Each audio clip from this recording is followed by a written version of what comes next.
Welcome to the debate. Before you've even opened your eyes this morning, an algorithm had, already decided what you're going to listen to, how you're getting to work, and, well, what mood you'll likely be in by 2 p.m. Yeah, it sounds a bit like science fiction, but it's actually the reality of how artificial intelligence has just seamlessly integrated into our daily routines. Exactly. It's quietly interpreting our digital footprints to organize, prioritize, and really just streamline our days. So the central question we're exploring today is this: does AI's frictionless integration into our workflows genuinely enhance our daily productivity and agency? Or does it quietly strip away our independent decision-making by, replacing conscious choices with predictive pathways? Right. So I will be arguing that artificial intelligence acts as this unparalleled, personalized engine that absolutely maximizes our daily productivity by systematically removing cognitive friction. And I'll be arguing that this highly curated path of least resistance comes at a profound cost. It subtly undermines our autonomy, turning us into passive passengers rather than the active authors of our own routines. So let's start with the sheer revolutionary power of this technology for daily productivity. To really understand it, we have to look at the mechanics of cognitive load. Human beings only have so much decision-making energy in a given day. Right, it's a finite resource. Exactly. Every small choice, like what to eat, how to avoid traffic, how to phrase an email, it depletes that reservoir. AI steps in to protect that mental energy. It optimizes the morning routine completely seamlessly. So, for instance, it takes your sleep data and recommends a perfectly timed meditation. But how does it actually do that? It's not magic. Well, no, right? It's interpreting data. So your smartwatch logs an elevated heart rate during your REM cycle, or maybe it notes that you woke up 3 times. The AI cross-references that with your calendar, sees you have a major presentation at 9 a.m., and predicts a cortisol spike. I see where you're going. Right? So it preemptively surfaces a 5-minute breathing exercise on your phone the moment you wake up. And then during the workday, it operates in the background of your email clients, prioritizing urgent messages and organizing your calendar. It frees up human cognitive capacity for higher-level creative tasks, which is fundamentally a massive multiplier for our daily productivity. Well, the premise that this is simply a productivity enhancement is where I think we diverge right off the bat. It's a comforting idea, sure, but it ignores the true cost of that convenience, which is our intellectual independence. AI is not just, managing your tasks. Okay, then what is it doing? It is engaging in incredibly sophisticated surveillance of your micro-behaviors. It does this to build a really comprehensive psychological preference model. Surveillance is a pretty heavy word there. What exactly are we tracking here that constitutes surveillance? Literally everything. We're talking about tracking how long you linger on a specific photograph on a social feed, measuring the exact speed at which you type your messages, noting the literal milliseconds of hesitation before you click a link. Wow, okay, milliseconds. Yeah, milliseconds. It uses this deeply personal data to construct a profile of your vulnerabilities, your emotional states, and your impulses. But, connecting those things to provide a service isn't inherently bad. It isn't inherently bad in a vacuum, but the psychological mechanism at play is incredibly potent because it doesn't fight our will. It uses our natural human desire for ease. It presents pre-selected options so smoothly that we genuinely believe we're making independent choices. Interesting. Right? So what feels like an efficient, highly productive day is actually just a user floating down a gentle, algorithmically laid out current. You were completely unaware that the destination was chosen for you based on those micro behaviors. Look at it from the other side, though. You're looking at the predictive nature of the technology and seeing a loss of agency. But I see anticipation. Anticipation is the hallmark of any world-class support system. Think about a navigation app, right? Okay, sure. It automatically routes you around a traffic jam on a road where you got stuck last week. Or consider productivity tools that prioritize your workflow before you even open your laptop. I liken this to having an elite executive assistant who knows your exact working style. Yeah, that analogy gets used a lot, but I really don't think it holds up under scrutiny. Why not? An assistant like that doesn't wait for you to ask for a file. They place it on your desk right as the meeting begins. When an AI drafts a reply for you, it is doing the exact same thing. Right, but It looks at your past communication patterns, matches your syntax, and saves you 5 minutes. Over a year, that is hundreds of hours of reclaimed time. That is peak efficiency. It's the ultimate tool for increasing daily productivity because it eliminates the drag of logistical overhead. I hear you. But the executive assistant analogy fundamentally breaks down when you look at the incentives. An executive assistant is a human being who aligns with your overarching conscious goals. If you tell your assistant, I want to be CEO in 5 years, they might push you. Okay, fair. They might say, you need to be more assertive in these emails. An artificial intelligence algorithm, however, is optimizing for an entirely different metric, which is predictive accuracy. Well, predictive accuracy is what makes it helpful. Helpful for doing exactly what you've always done. Let's take your email drafting example. If the AI is prioritizing your messages and drafting your replies based purely on your past behavior, it's cementing old habits. It assumes that who you were yesterday is exactly who you want to be today. Wait, let me stop you right there, because that is a really fascinating way to look at it. Assuming who I was yesterday is exactly who I want to be today. But is that really a bad thing when we are talking about, like, mundane emails? It's a bad thing if you ever want to grow. What if you want to change your communication style? What if you realize you've been entirely too passive at work and want to become more assertive? Or perhaps you want to become more empathetic to your team. I see what you mean. Right, so if you've spent 3 years typing, sorry to bother you, but the AI bakes that into its suggestions. The path of least resistance becomes staying exactly the same. The AI creates a frictionless loop of your past self, making it incredibly difficult to implement dynamic, conscious change. A real assistant helps you grow. This system traps you in a perfectly comfortable echo chamber of your own historical data. I'm struggling to make the jump here, though.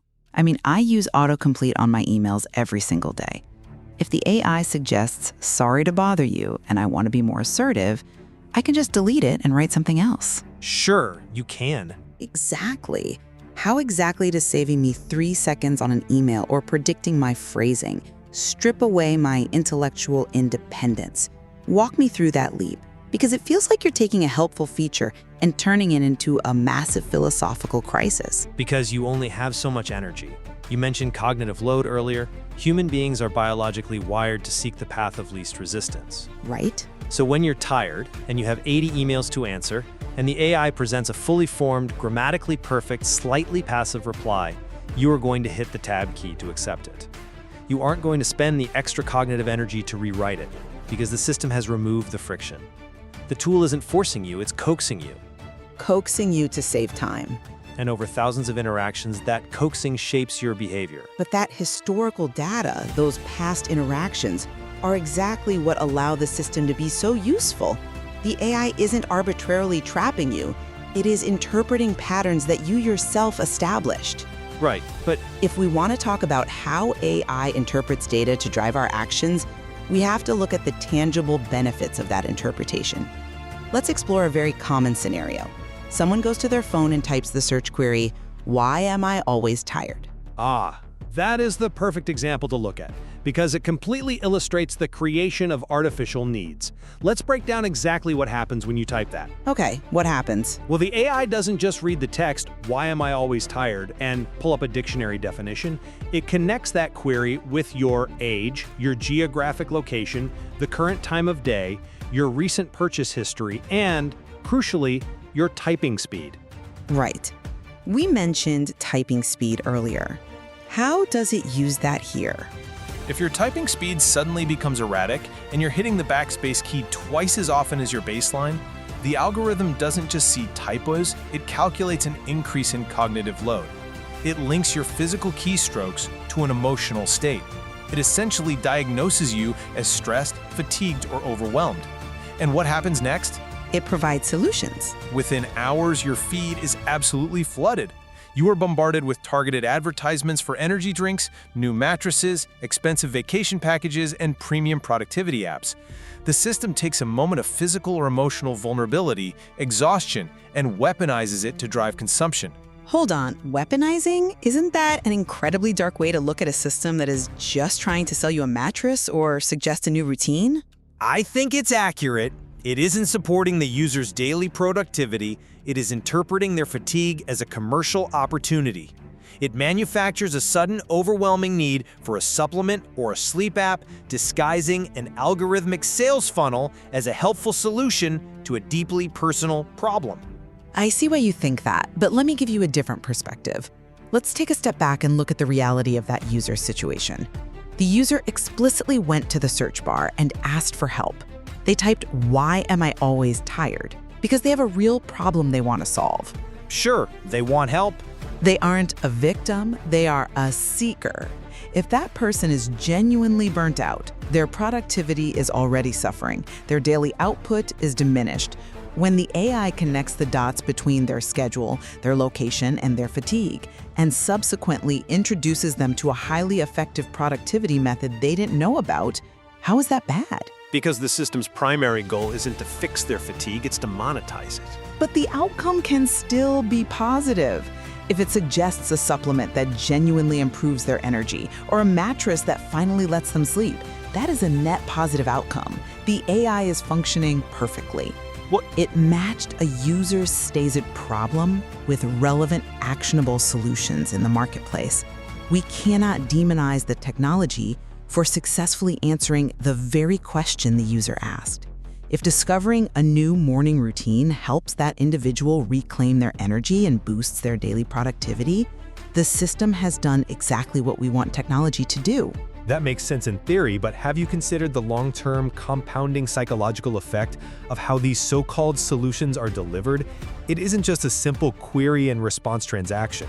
It's not just, I ask for a mattress, I got a mattress. What is it then? It's the mapping of your emotional topography. The AI learns your deepest emotional triggers, things like ambition, fear, hope, insecurity. It knows, for instance, that you are far more impulsive late at night and more receptive to motivational messaging early in the morning. Over weeks and months, the AI curates what researchers call a perfect storm of content. Give me an example of how that plays out. So, say you're scrolling at 11:30 p.m. You pause for 1.5 seconds longer on a post about economic downturns or financial worries. You don't click anything, you don't search anything, you just pause. Okay. The AI registers that hesitation. It links the late-night timestamp with a vulnerability regarding finances. Slowly, over the next few weeks, it begins feeding you specific content during your morning commute when you're feeling ambitious, side hustles, luxury lifestyle aesthetics, expensive online courses on how to trade stocks. And you're saying the user adopts this without thinking? Exactly. Eventually, you adopt a completely new financial strategy or lifestyle. And the most insidious part is that you falsely believe it was your own, original, spontaneous idea.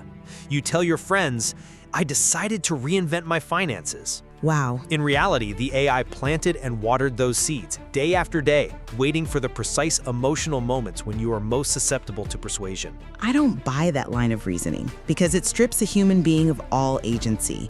It assumes we are completely helpless against the algorithm, just walking around like programmable robots. But there is an antidote to this phenomenon, and it isn't rejecting the technology. Oh, what is it? It is cultivating self-awareness. We can safely harness AI's immense productivity benefits if we simply adopt the mindset of a conscious driver. What does being a conscious driver actually look like when the car is driving itself? It means we have the capacity to pause and ask ourselves vital questions. When that ad for the financial course pops up, you ask, why am I seeing this specific recommendation right now? You look at the suggested email reply and ask, does this choice actually align with my real core values? Right. We can ask, what data did I provide that generated this suggestion?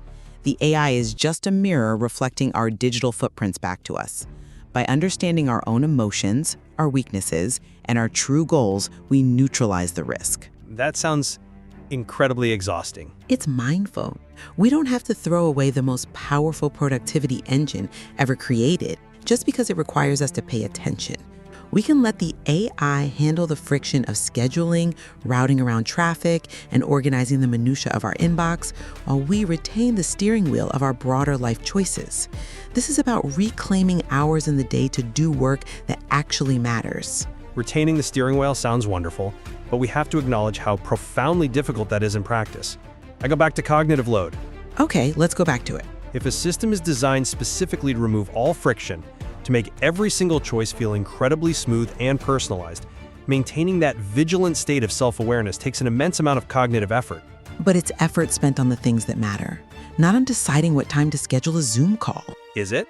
If you have to constantly interrogate every song recommendation, every calendar invite, and every suggested email reply with profound philosophical skepticism, asking, is this my true value or just the algorithm? You aren't saving energy at all.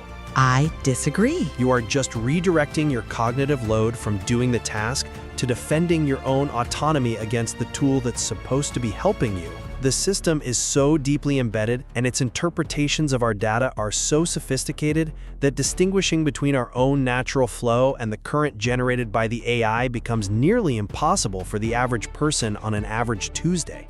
I'd rather use my cognitive load to decide if a drafted email perfectly represents my intent than to type the entire thing out manually while also managing my calendar and figuring out the fastest route home.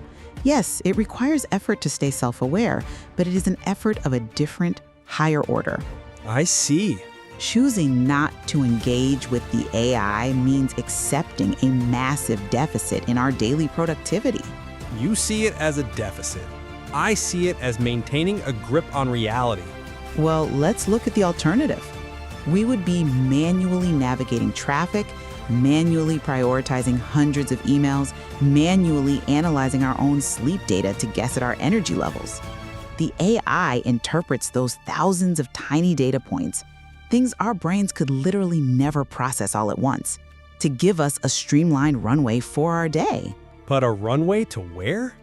When we practice self-awareness, we aren't constantly fighting the machine. We are merely setting the coordinates.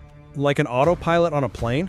Exactly. It's an autopilot. Once the destination coordinates are set by our true values, the AI becomes an incredibly powerful wind in our sails. It makes us faster, more efficient, and more capable of focusing on the deep work. The daily productivity gains are astronomical. I like the autopilot analogy, but let's follow it through. An autopilot is great for cruising altitude, but setting those coordinates in your life isn't a one-time event where you punch in a destination and fall asleep. Right, it's ongoing. It is a constant, ongoing negotiation with an intelligence that knows you better than you know yourself in your weakest moments. You speak of a streamlined runway, but we must ask where that runway leads. It leads to wherever you consciously direct it. Only if you are constantly overriding the system's defaults. If the runway is built by algorithms optimizing for platform retention rather than human flourishing, running faster down that path isn't productivity. It's just highly efficient wandering. Highly efficient wandering. Yeah. The true danger here is that the guidance is so gentle and so respectful of our need to feel in control that our sense of what is normal, what is important, and what we desire quietly shifts without our permission. So let's take a step back and look at where we've landed.